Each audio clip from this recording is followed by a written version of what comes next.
नमस्कार दोस्तों। माँ, वो शब्द जो सुकून भी है और जीवन की सबसे बड़ी सच्चाई भी। लेकिन जब वही माँ अकेली रह जाए तो क्या होता है? ये कहानी उसी अधूरी ममता की है। सवित्री, एक साधारण गांव की महिला जिसने अपने बेटे अजय को पालने के लिए अपना पूरा जीवन समर्पित कर दिया। पति की मौत के बाद अकेले ही उसने खेत जोते, सिलाई की, दूसरों के घर काम किया, लेकिन कभी अजय की पढ़ाई में कमी नहीं आने दी। माँ बेटे को स्कूल छोड़ रही है और कहती है, बेटा खूब पढ़ना, तेरे बाबूजी का सपना है तुझे बड़ा आदमी बनते देखना। अजय होशियार था। माँ के प्यार और त्याग से वो हर परीक्षा में अव्वल आता। सवित्री की आंखों में सपने थे, बेटे को बड़ा आदमी बनाना। समय बीतता गया, अजय कॉलेज आता है, नए दोस्त बनते हैं, अंग्रेजी बोलना, मोबाइल में बिजी रहना। शहर की रफ्तार ने अजय को बदल दिया। माँ बहू की चिट्ठियां अब उसे पुरानी लगने लगी। दोस्तों के बीच वो माँ की बात करना भी कम करने लगा। जब भी अजय दोस्तों के साथ होता है और मोबाइल पर माँ की कॉल आए तो बुगाडिद्दा लेता। एक दोस्त ने पूछा, अजय, तेरी माँ अब भी चिट्ठियां भेजती है?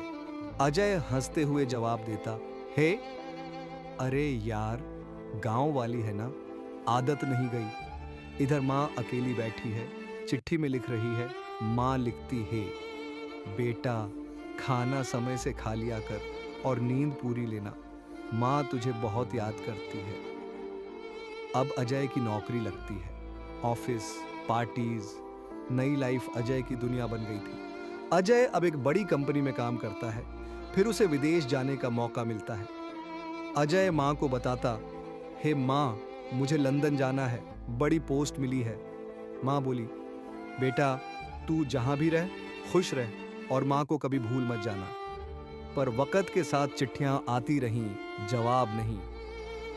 माँ अब बीमार होती है, खांसी और अकेलापन ने उनके शरीर को जकड़ दह लिया था। एक दिन मां गिर पड़ी।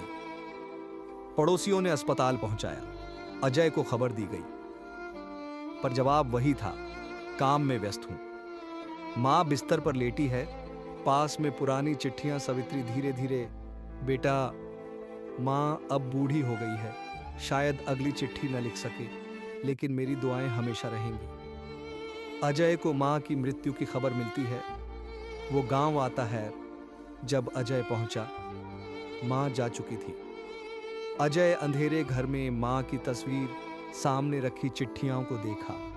हर चिट्ठी में मां का दर्द था, हर शब्द में ममता, और अब सिर्फ खालीपन था।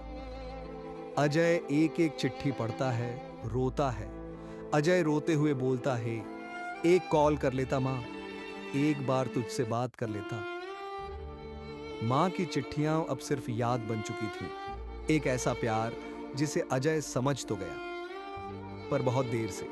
दोस्तों, अपनी मां से आज ही बात कीजिए, वो हमेशा इंतजार करती है।